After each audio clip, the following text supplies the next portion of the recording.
Welcome to today's forum. I'm Joe Neal. I'm Deputy Science Editor at NPR covering health and health policy issues, and I'll be your moderator today.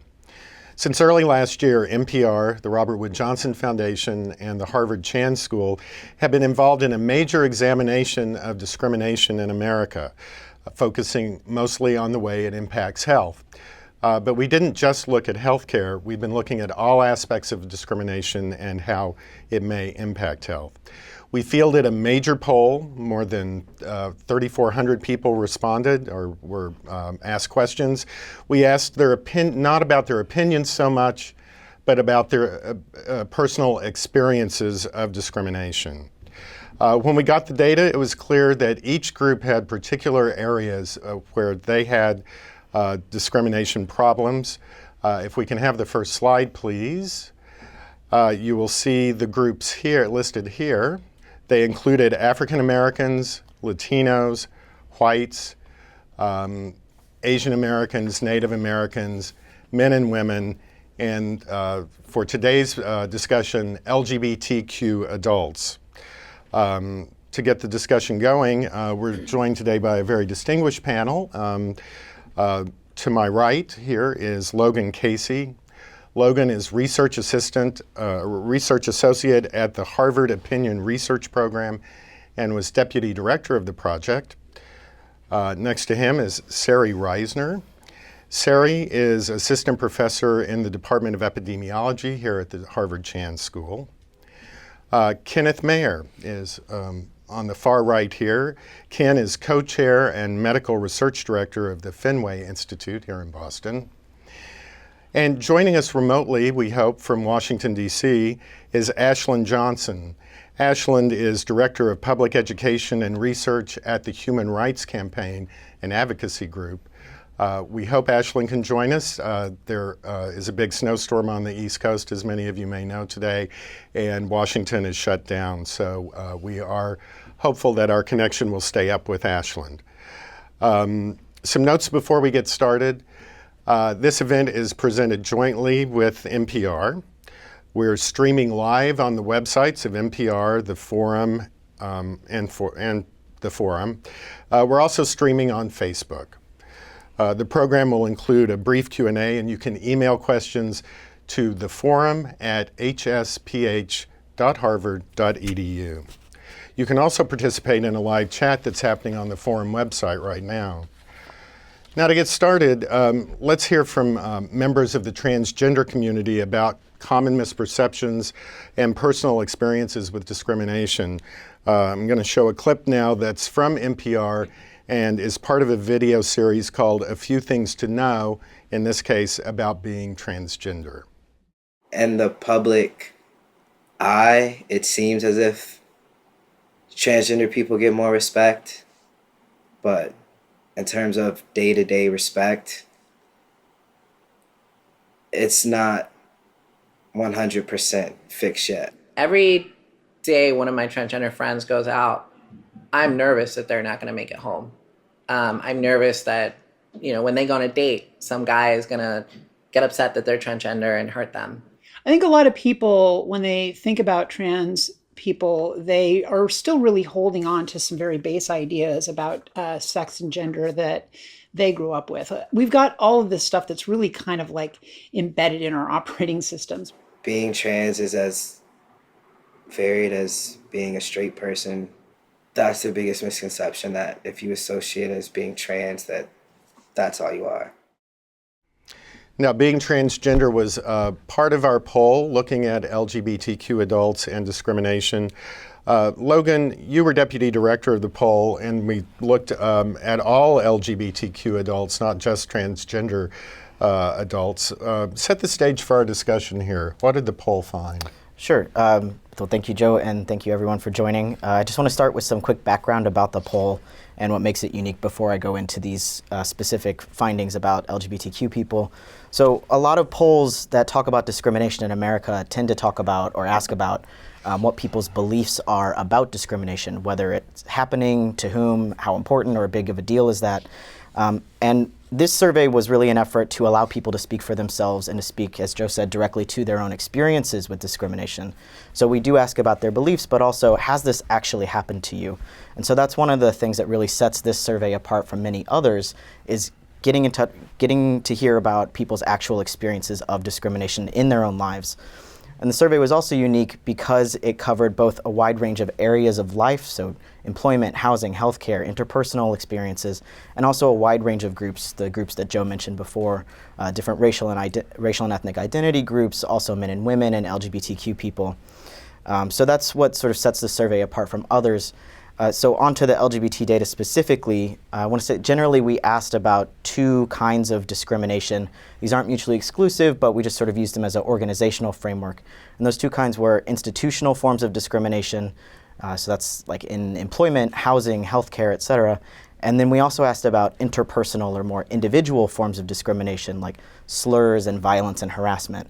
And so one of the first things, the biggest takeaways from the data about the LGBTQ population was this interpersonal form of discrimination. So while LGBTQ people are certainly reporting forms of institutional discrimination, far and away the biggest numbers that we saw throughout the survey and specifically in the LGBTQ population was this interpersonal forms of discrimination. So you can see that on the first slide, please. So what you see here is a majority of LGBTQ people saying that they have personally experienced anti-LGBTQ slurs about their sexuality or their gender identity. 57% of LGBTQ people saying that they personally had this experience. And also a majority, 53%, saying that they've personally experienced offensive or insensitive comments or negative assumptions. So you might think of this as like a broader microaggressions sort of category, specifically about their sexual orientation or gender identity.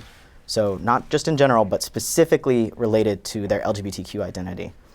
And it's not just these two forms of discrimination, but the next slide, please, also shows us that a majority of LGBTQ people are saying that they or a friend or family member who is also an LGBTQ person have personally experienced threats or non-sexual harassment because of their LGBTQ identity. 51% people saying they or a friend or family member have experienced sexual harassment because of their sexual orientation or gender identity, and 51% saying they've experienced violence. And furthermore, we see over a third of LGBTQ people saying that they or someone they know have personally experienced verbal harassment or questioning in a bathroom. Right? So we see these extraordinarily high numbers of interpersonal forms of discrimination being reported by the LGBTQ community. So the next main finding I want to talk about, related specifically to the topic today about health, next slide please, is looking at experiences of discrimination in healthcare. So the top bar shows you the percent of people, of LGBTQ people, who say that they themselves have personally experienced discrimination because they're an LGBTQ person at the doctor or at a health clinic. So about 1 in 6 people saying that they've experienced this themselves. And the bar just below that shows you that nearly 1 in 5 people, LGBT people, say that they have avoided seeking medical care altogether due to fear that they would be discriminated against because of their sexual orientation or gender identity. And these findings, they might seem less important than the previous ones because of the number difference, but I want to emphasize that this is really, really important, especially because there's a ton of research, including by colleagues here at Harvard, David Williams in particular, showing that experiencing discrimination is associated with a whole range of negative health outcomes. And so if you're experiencing this discrimination on such a widespread scale, and it's having all these negative health impacts, and then on top of that, you're not going to a doctor, you're not having a regular form of health care, that is going to compound the effects of discrimination. I know the colleagues are going to talk about this further. Okay, and then the last point that I want to make that I think is super important for this conversation, especially given sort of the representation of who's here on the panel and the voices we couldn't get into the room, and also a conversation that's just important for everything about LGBTQ and other experiences in America. There's significant differences, racial differences in these experiences. So the next slide, please. So what this is showing you here is that even when we're asking about discrimination that is specifically related to being a part of the LGBTQ community, there are significant differences between LGBTQ people of color and white LGBTQ people in reporting these experiences.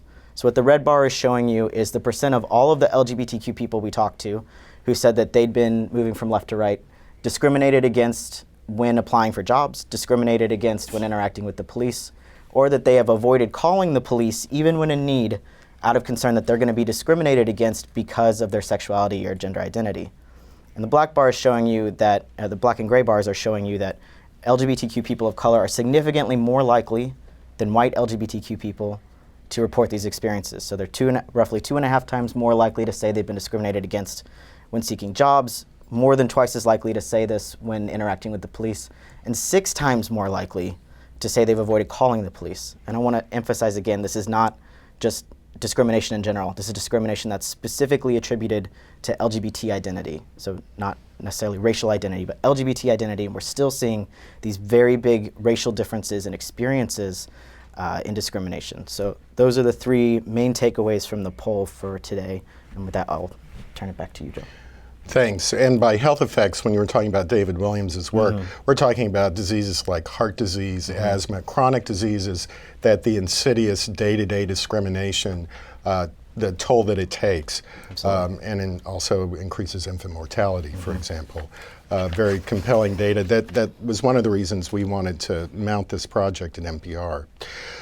Sari, I want to turn to you next. You've found health disparities when comparing the LGBT community with those who are not part of the community, and disparities within the population of the LGBTQ population as a whole. Tell us what you found, and also I'd like to hear about your work on bullying LGBTQ youth. Yeah, absolutely. So what we see, on a population level really is disparities for LGBTQ folks relative to non-LGBTQ folks.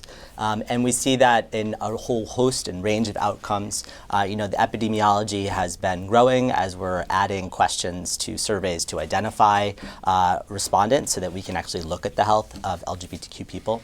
One of the sort of significant developments has been the National Institutes of Health making LGBTQ people a priority population, a disparities population for research purposes. So this really propels us forward to think about, population level disparities, what we see across physical health outcomes, we see it across mental health outcomes, 2 to 5-fold really increased risk. And all of these we see with the population that discrimination and social stressors really do elevate and increase the risks. And so this is really around minority stress processes, where we're looking particularly around intersectionality and LGBTQ people of color. The notion is that there are specific stressors that LGBTQ populations face, in addition to the everyday stressors that other populations face, but that are distinct and unique to LGBTQ people. And that really is around some of the data that you saw earlier around slurs and everyday discrimination experiences. When we look within the LGBTQ population, we also see differences. So it's not like every group within the LGBTQ umbrella has the same health, right? And this is where we talk about, individuals of color, particularly when we talk about Black and LGBTQ populations. We can see, for example, if we look at infectious disease epidemiology, which is something that I do around HIV and STIs, we see a very high burden in Black, gay, bisexual, and other men who have sex with men, particularly in the younger ages, 13 to 24. There's the highest incidence of HIV in those cases. And we see transgender women also, Black transgender women especially burdened by HIV, with estimated 1 in 2 Black transgender women living with HIV in this country. So, we do have a lot of work to do. And we also need to be considerate and understand that the different pathways for where people are positioned, i.e. in their age, race, ethnicity, socioeconomic position, matter for their health. I guess, lastly, in terms of the bullying and the piece around the health disparities, we see that these emerge very early in life. We see the disparities, if we look at the Youth Risk Behavior Surveillance Survey in high schools, we see the LGBTQ youth already burdened. And bullying really is pervasive. And about 30% of LGBTQ youth report being bullied. So when we think about the life course and we think about the shaping of people, those early experiences really do affect physical and mental health later across the life, and we see that across a number of studies. The last thing I'll say about bullying is that stigma-based bullying, that is to say, bullying specifically, for example, attributed to sexual orientation or gender identity, has been shown to have worse health effects for LGBTQ youth than non-stigma-based bullying. So this is important in terms of thinking about it's actually specifically targeted to those characteristics that one might say are stigmatized, or those that are socially devalued overall in the population. So that's some of the information that we see. Well, thank you, Sari. We'll return to some of these things in the discussion and flesh them out more. Ken, I want to turn to you now. The number that Logan presented about LGBTQ people being less likely to interact and engage with the healthcare system, we found that to be a really stunning number, that this level of fear of discrimination in healthcare and avoidance of healthcare was so high. What do you think about that finding, and why are people avoiding? I mean, what can you do to overcome this avoidance of healthcare? Well, Joe, I think the biggest challenge is that the healthcare system is woefully unprepared to take appropriate care of LGBT people. We have this idea of cultural competence or cultural congruence, humility for racial and ethnic minority group members, which is extremely important. And the idea there is that people from different racial ethnic minority communities may have a shared history and a certain cultural experience in terms of how they've been dealt with in society, and particularly by the healthcare system. But there also may be specific illnesses, specific entities that clinicians need to know about. It may be relate to salt in certain diets that are cultural norms. It may relate to specific diseases like sickle cell. It's a dawning idea that I think has to gain more traction, that there's also a whole field of sexual gender minority health that providers need to have an understanding of. Because I think that most people go into clinical training want to do the right thing, and if they realize that they are woefully unprepared to provide culturally competent care for patients. So people who are sexual and gender minority individuals, there are specific sexual practices that may need different associations, different health needs, but there also may be cultural attitudes that they may be bringing into the healthcare system. And certainly a common thread is this anticipation of experienced discrimination that leads to avoidant behavior. Another important concept, Sarah mentioned minority stress. There's also the whole idea of a life course approach to the experiences of discrimination. And the way this manifests itself is if one grows up in a society that's non-affirming for one's sexual orientation, gender identity, there's a lot of internalized stigma. The internalized stigma can lead to depression. Depression can lead to self-medication and increased rates of substance use. So another concept we talk about are syndemics. But that approach can pathologize people, and the point is that the problem is not the individual, the problem is the society. And as healthcare providers, we really have an opportunity to identify evidence-based approaches that will help people obtain the optimal health. And even though there are higher rates, for example, of depression in most studies of sexual gender minority individuals, the vast majority of individuals growing up in non-affirming environments are not depressed or not using substances in ways that are harmful to themselves. So understanding resilience is an important part of the training process as well. But as clinicians, we don't get well-trained nutrition, we don't get well-trained in other specific health-affirming behaviors, and I think human sexuality, irrespective of whether it's sexual and gender minority individuals, is not a well-taught area. But I think that there's an emerging body of evidence that says that it's really important for clinicians to understand these issues so they can provide affirmative environments. Very simple things like asking somebody, do you have sex with men, women, or both, creates an opening space. And it's well established that providers can create a space where individuals can disclose and discuss behaviors and get the appropriate triage of services that they need. So it's a really important issue that we're talking about today. One of the things that we found in our reporting on NPR around this poll, we did more than 24 stories, and you can find them on our website, npr.org, was in rural areas in particular, LGBTQ adults are fearful that their doctors just won't know how to deal with them. And in fact, the person that was featured in one of the pieces was HIV positive, wanted to get put on post-exposure or on PrEP, which is a drug that you take every day Actually, he was HIV negative. I'm getting the story mixed up. But he went into his doctor. His doctor didn't know anything about this, but he then educated himself. The doctor said, well, I need to learn more about this because I want to take care of people like you. And there is that attitude in the profession. There is a learning attitude, but oftentimes, evidently from the study, we found that many people feel that they've been discriminated against. it's a multifaceted problem. I want to turn now to Ashland, who is with the Human Rights Campaign in Washington, D.C., where you focus on the LGBTQ community, and we have lost our connection. Is that what I'm being told? Well, I'm sorry that Ashland is not with us right now. Possibly we'll get that connection restored. Ashland wanted to talk about many areas of civil rights and reproductive justice, gender identity, and some of the political action around discrimination in Washington and in states. There are a number of state and local bills, for example, that affect areas such as access to safe spaces, LGBTQ youth avoiding exercise, and if we can rejoin her, perhaps she can fill us in more on that. So I'd like to turn now to the second part of our forum where we mix it up a little more and dive deeper into some of the issues that you've just heard about. I'll get started by showing a video that was produced by the Human Rights Campaign. You'll be seeing Cindy Eldridge, who's a Justice Department attorney in Bay St. Louis, Mississippi. She does civil work and has lived abroad and in the U.S. And if we can have that clip now. The more people that come out and the more people in the community that are like have a son, a daughter, a friend, a mother who's in the LGBTQ community, then that's what changes culturally. And I think that's what's changed the U.S. culturally. As far as how to change the laws, people need to register and they need to vote. Living overseas did make me appreciate that we have the ability to do that here.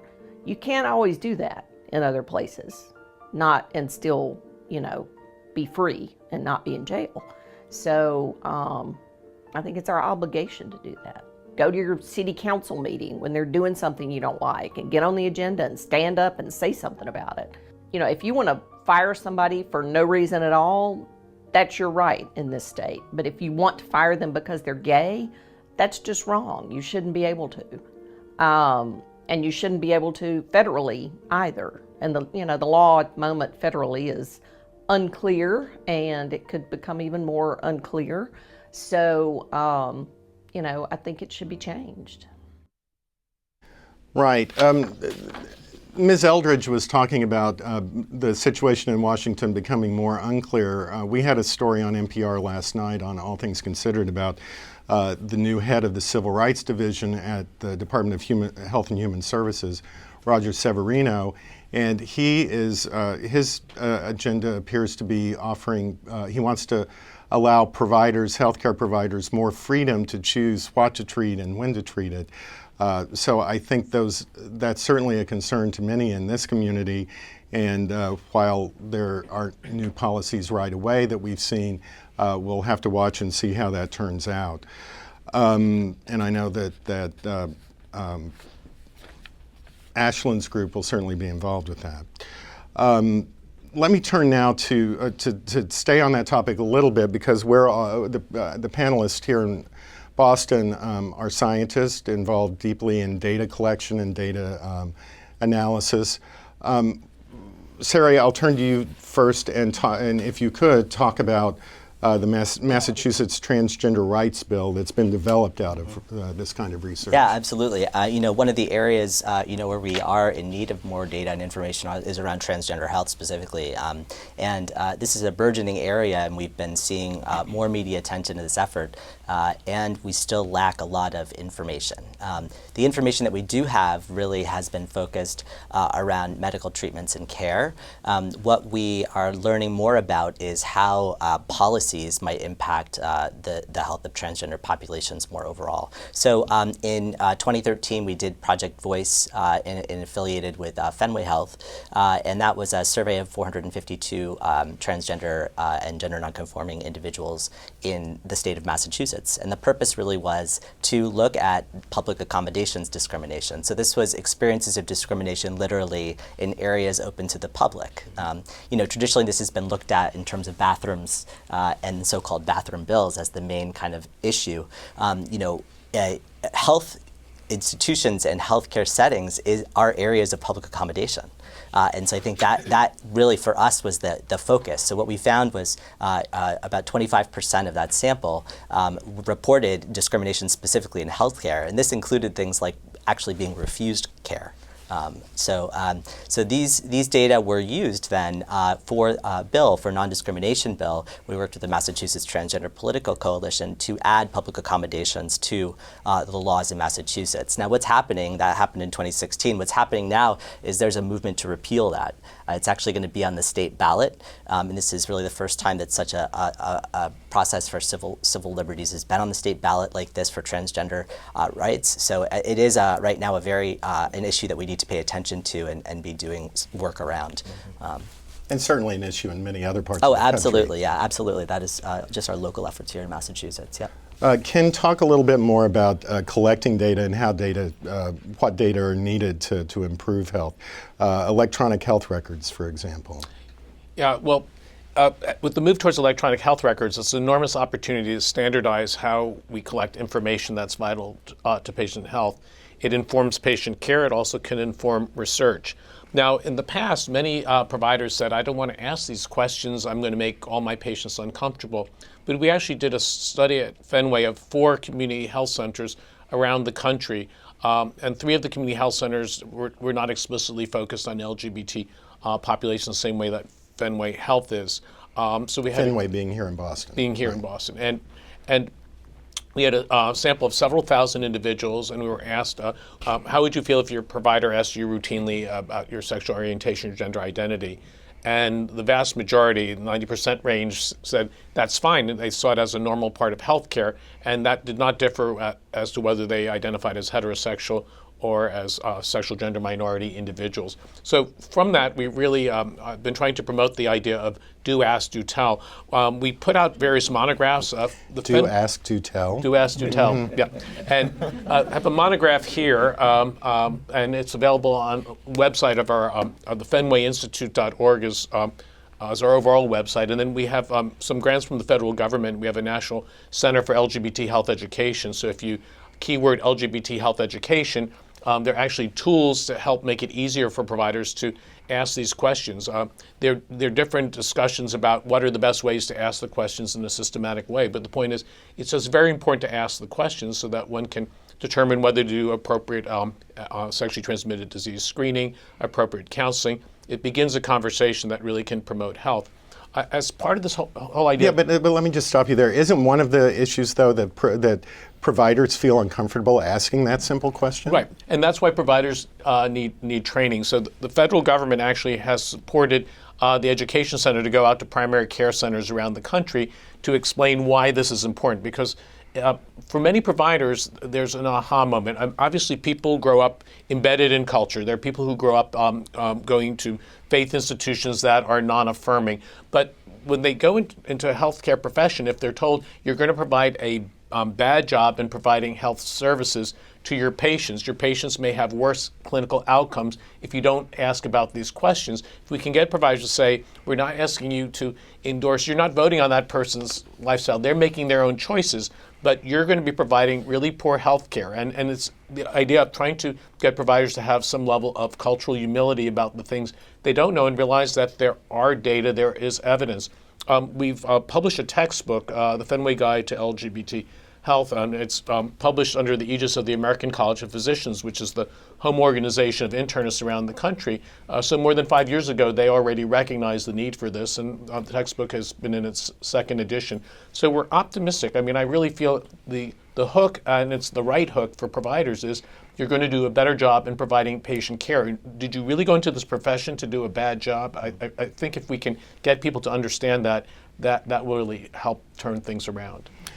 I'm going to ask, do we have Ashlyn? We just don't. I know that one thing that she was going to talk about was the move in the federal government to stop collecting as much data on LGBTQ issues, particularly in the 2020 census.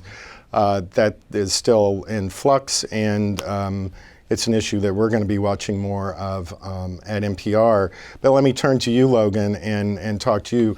What kind of data can polling provide and help? All kinds of data. I think having more data is imperative, both in polling research and in other forms of research, clinical, academic, and so on. It's imperative that we get this data, whether it's just asking sexual orientation and gender identity measures, or asking, like this survey was trying to get at, about your actual experiences as a member of a particular community, particularly small or vulnerable communities that are very often understudied. And so, given that polling and other forms of research are often used in national conversations in the media or conversations like this one, and hopefully I think many of us academics hope that our work will be used in policy making or program creation to make things a little bit better. It's incredibly important to ask people about their own experiences, because if nothing else, it can give them a voice at the table, right? Even if they're not in the room or on the panel, being able to speak to their own experiences, having asked about those experiences in the research allows those voices to be present in the room in these conversations that are about these important issues affecting people's lives. And also having the data is important on a more practical level, not just like this idea of giving people a voice, but on the practical level of, just because you don't have the data on an issue doesn't mean that there's not a problem.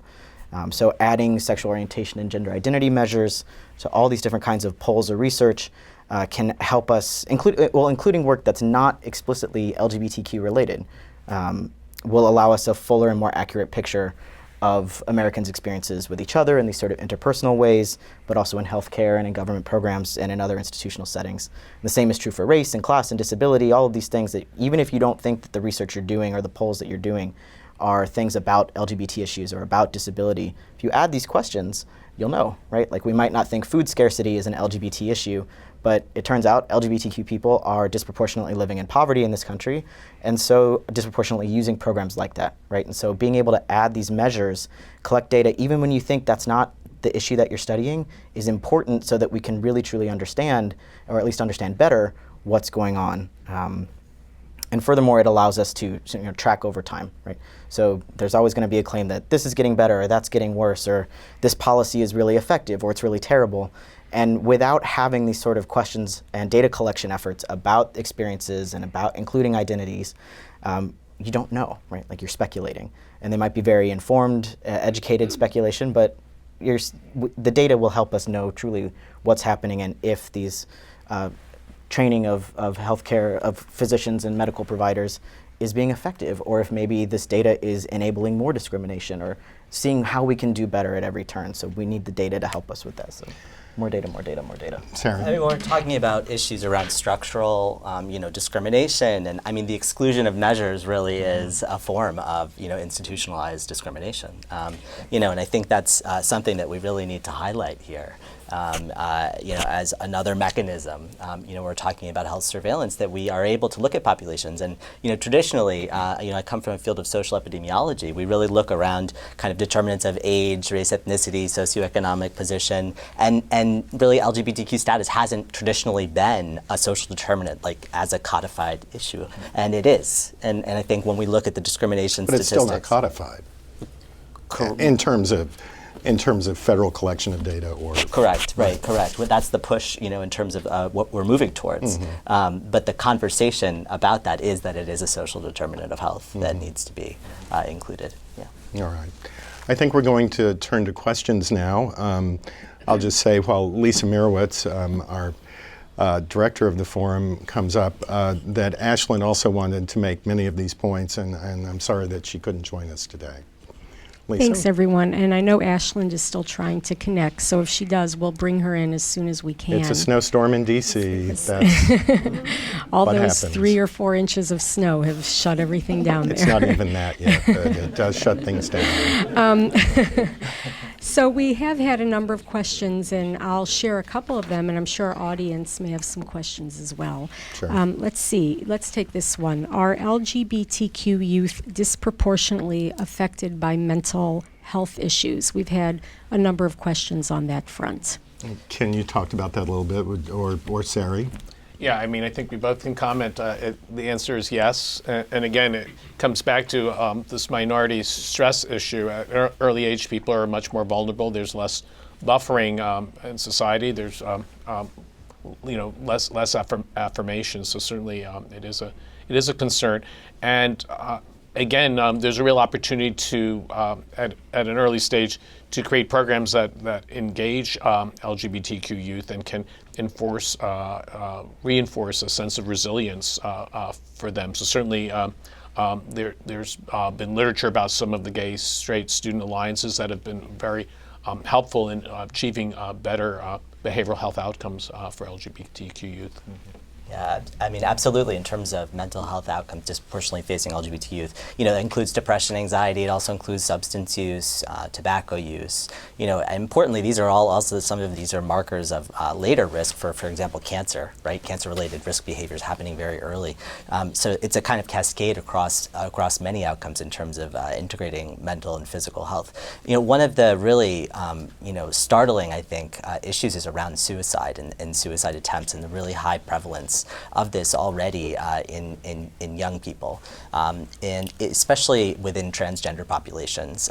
There's some data that suggests there was a U.S. transgender survey with more than 20,000 transgender adults that was done by the National Center of Transgender Equity, and they found 40% lifetime suicide attempt in this sample, which is just startling. It's startling, and when we look at those data a little closer, we do see the onset really is, late teens to mid-20s, that range as being a particularly critical period that we would want to intervene on. So absolutely, and that's a core issue. Yeah. And being a double minority, I learned the term during this project, the intersectionality, where people are one or at least one, if not two or three minorities at the same time. That just adds to the burden, doesn't it?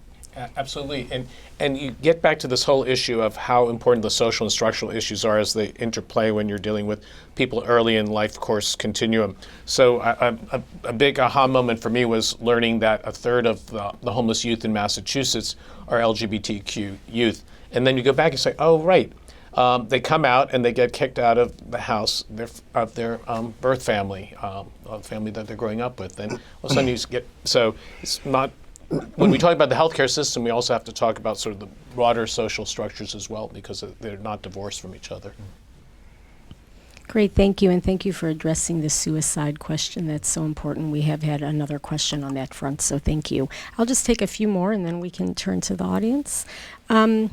There have been some questions about the poll data. So does the data show any indication at all of increase in public acceptance of LGBTQ individuals?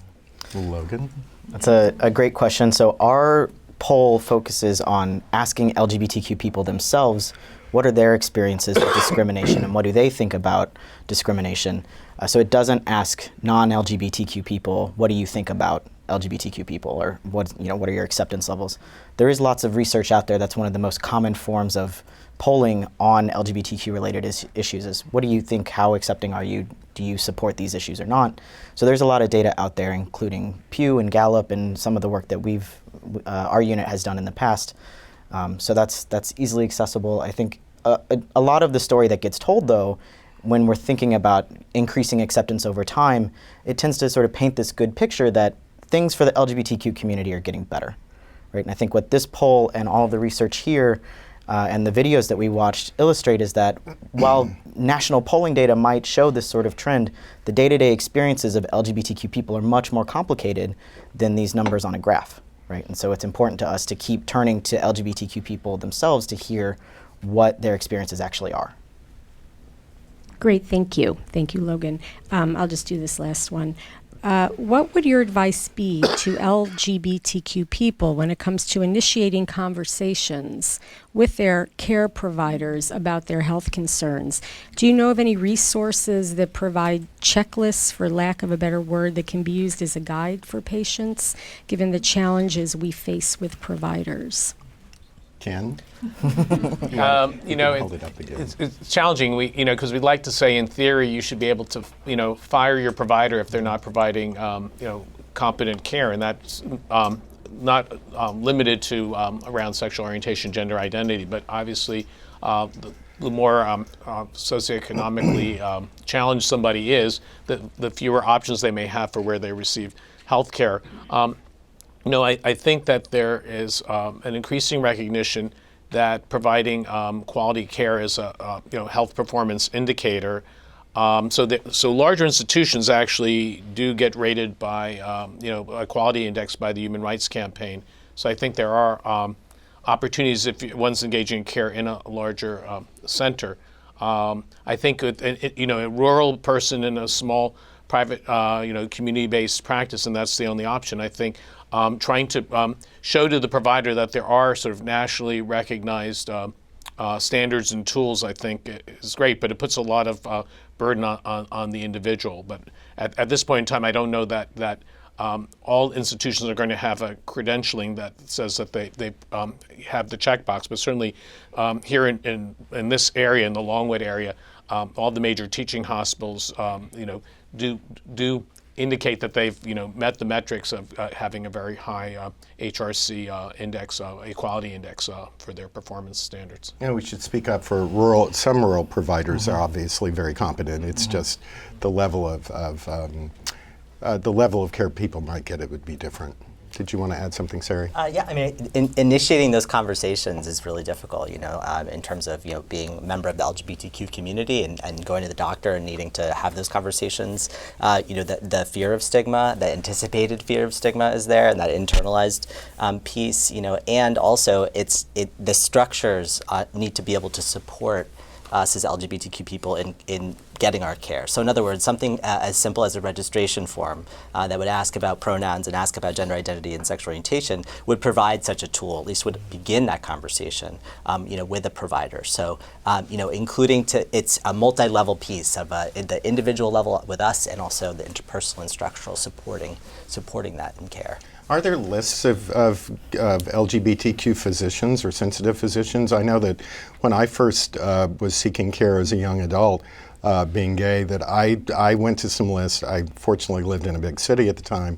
But are there things like that still? Because I did find a good provider that way. Yeah, the Gay and Lesbian Medical Association, so glma.org, certainly maintains that functionality. The challenge is that not every provider is necessarily going to think to list themselves there. So it's sort of again gets back to sort of a sense of self-efficacy that some individuals may not readily have because of various circumstances in their lives. But there are, in the current society that we live in, there are the tools and there are ways to mobilize support as a sort of feeling empowered to be able to do that. Another question, Lisa? Oh, I do. Just while we're on the topic of lists, people are asking about lists of workplaces for LGBT employees, positive work environments, and where these resources might exist and if they're regional, depending. I guess the question is about employers that offer better work environments for LGBTQ employees. And this is maybe a question for Ashland, but I don't know if any of you want to offer anything on that front. The Human Rights, I think if you go to the Human Rights Campaign website, Most likely. they do Yeah. rank institutions. Right. What Ashland will be able to say is how comprehensive is the list at this point in time. But major employers and certainly major healthcare systems are very attuned to this because, again, when you ask the questions, sexual orientation, gender identity is very complex. So, how do you identify? Who are you attracted to? What do you do? Those three universes don't always map in neat fashion. But if you just take the broader questions about people would say yes to any of these where they would not be considered heterosexual, it's over 10% of the population, any given survey. And so a large institution sort of starts recognizing as the community has more consciousness, if they're perceived to be non-affirming, not supportive, they're going to lose business. So that's the hope that most of the larger institutions have gotten that message by now. Great, thank you. Question from the audience? Hi, yes, I'm Carl Street. I'm a past chair for the American Medical Association's LGBTQ Advisory Committee, as well as the current chair for the Mass Medical Society's LGBTQ Advisory Committee. I'm hearing a lot of great data and a lot of great information highlighting how patients are so fearful that they're not even accessing healthcare providers. So it's great that we focus on training healthcare providers and we work on their entire engagement in the healthcare system from when they look on the webpage to registration to the registrar and so forth. How do we as healthcare professionals step out of the clinic and start advocating for more structural change. Here we have a bill in Massachusetts stripping rights that were granted, which they shouldn't have necessarily have explicitly had to be granted in the first place, but here we have a bill that is a major advocacy issue on a structural level. How do we get healthcare providers to engage and become more of an advocate outside of the one-on-one engagement with their patients? I'm sure Ashland would have something to say, but Ken? Yeah, no, Carl, you bring up an excellent point. This idea of provider activists is certainly not new to the current era. Rudolf Virchow, a father of modern pathology, was the barricades in the 1848 revolutions. So, again, that's individual choice. But I think some of the work that you've been doing, speaks to the fact that we, as professionals, we have home organizations, and we need to make our voices known, particularly if we think that we're not just asking for, the way it's sometimes framed by certain forces is that this is special rights, special privileges. It's asking for something extra, as opposed to saying that no, this is about providing optimal care to people. If in the healthcare setting we want to optimize outcomes, and if you're doing something that's going to compromise that, that's inimical to what we're trying to do. So I think the more we can internally with our peers bring that message loud and clear, and part of it is marshaling the evidence. So I think that very well constructed studies that show you control for everything else, and being somebody from a sexual or gender minority population leads to worse health outcomes, I think speaks volumes. And there certainly is a robust literature that supports that basic thesis now. I think that's a really important piece, Carl, and obviously your work is addressing that. One part of this is that in terms of the healthcare setting, there's been a history of mistrust in a lot of ways, in interacting with the healthcare setting. And, I think I'm thinking about transgender populations specifically. And that's just not, I should point out, that's not just limited to LGBTQ. I mean, African Americans certainly have a long history of being discriminated against in the healthcare system. Yeah, absolutely. I think that piece around the history and the legacy of, gay and lesbian and transgender people being a psychiatric diagnosis really leads to and has been the sort of traditional piece where we're trying to move away from that. And so medicine and having that piece in the history, there is a need for providers to, be activists and know that history when they have their patients coming to them, and for patients to know that as well. So, so this move basically from, disorder, if you will, to identity, where we are now, this identity-based model is really a shift, an exciting shift. And I think really when we talk about discrimination is part of that as well. Another question from the audience. Hi, thank you so much. My name is Montita Sopark. I'm an undergraduate student right now at the college, studying women, gender, sexuality. I was wondering, so let's say that, with advocacy, with outreach, with dissemination of information, providers do become more, affirming, accepting, et cetera, in terms of behaviors and attitudes. But then I guess what are the gaps in the actual provision of care that maybe we haven't developed new procedures or new methods for yet? For example, if folks are don't identify as women but still need pap smears, and that can be a dysphoric experience. What are those gaps? Or if folks want to change their gender identity, but then that has an effect on their insurance and their access to care, what are those gaps in that process? Yeah, no, you raised two really great points, and it speaks to the fact that the healthcare system is such a complex patchwork of issues. So the issue of for example, pap smears for individuals who, might be trans men, or may be transitioning, may have a gender nonconforming identity. It involves a great deal of training and education. So there actually is a worldwide professional organization of professionals in transgender health that has an annual meeting, annual international meeting, and it's taken them time to come up with various standards of care. Then the issue is disseminating it to providers so that providers understand. One of our colleagues, my co-director of the Fenway Institute, Dr. Jenny Potter, has really focus on the issue that for some individuals who are trans men, there also may have been an earlier experience that might have involved trauma, and so that the Pap smear has many connotations. That, both thoughts about, well, is this not affirming my new identity versus how I'm approached? So by putting this in a larger context of primary care, that Pap smears for some women will be traumatic, and Pap smears for other individuals may be traumatic, and trying to be sensitive to that is part of the education and learning for that specific practice.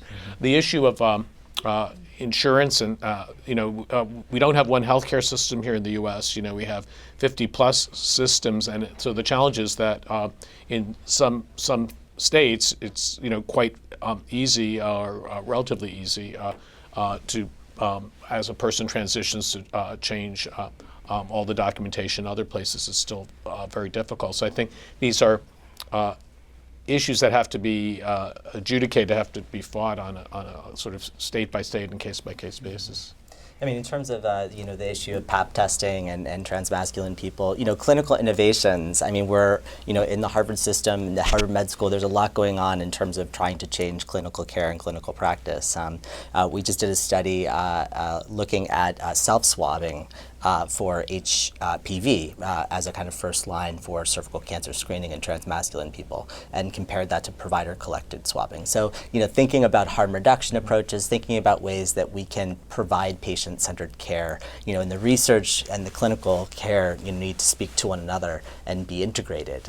And so that's an example of a way that we might be creative thinking forward.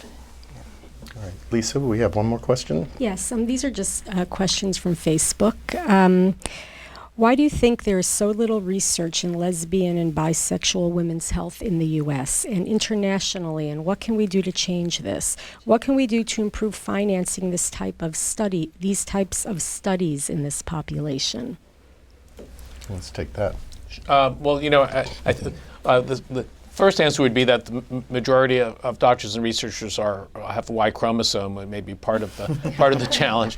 And I think there's some truth to that. I also think that there is this phenomenon with various minorities of the model minority, and then when you unpack it, it's laziness or just people not really getting it. So I think model minority among racial ethnic minorities would be Asian Pacific Islander, as if that's one homogeneous group in the first place, and that's really not the case. But people said, well, they don't have the same disparities because they all have higher SES, which is certainly not true. SES being socioeconomic status. Sorry, and idiotic abbreviation. Sorry about that. No, you haven't. You've been good today. But I think in terms of sexual minority women, I think that for years there was sort of this, gay men are the problem and transgender people are more complex. But I think there's obvious recognition that rates around alcohol, tobacco, for example, if you do population studies,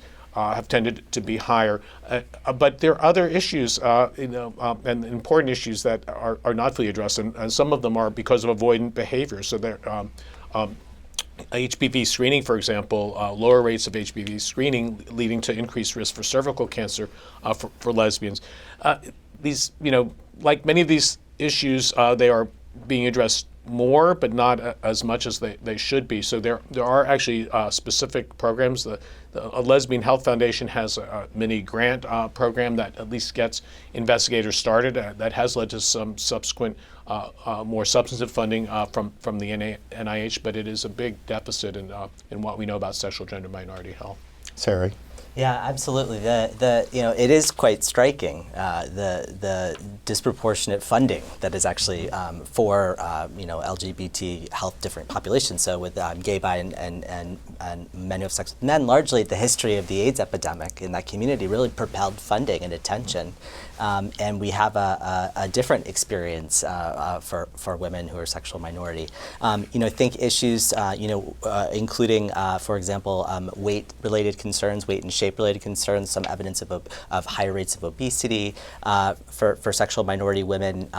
In terms of smoking, that's certainly another one would be a cancer pathway. So thinking about other institutes and types of health outcomes that maybe haven't been quite as explored in this population. So, I would say, cancer especially being one for us to attend to in terms of funding. And can I just add that this is another example of how important it is to add sexual orientation and gender identity measures to research, even when you think it's not about LGBTQ-related work, right? Because even if you are doing this research on cancer or whatever else, and you're not explicitly looking at differences between lesbian women, bisexual women, and heterosexual women, that data is still available for other researchers to maybe use in the future and other work to be done. And so adding those measures, even when that's not the intended goal of the project, helps build a body of knowledge that can be built upon. And I would just point out that the lack of knowledge about gay health issues before HIV started spreading is one of the key reasons that HIV actually got a foothold in the gay community. So that lack of evidence, lack of data, lack of appreciation by providers in sexual minority women, for example, can really have a long-term and big impact when an infectious disease particularly breaks out. Thank you. I know we need to wrap up. I'm being told that Ashland may be connecting. Just to maybe try her for the final wrap-up, Okay, Joe, well, and let's see if get her she's in here. first. Okay, let's see if she's here. Ashland, are you there?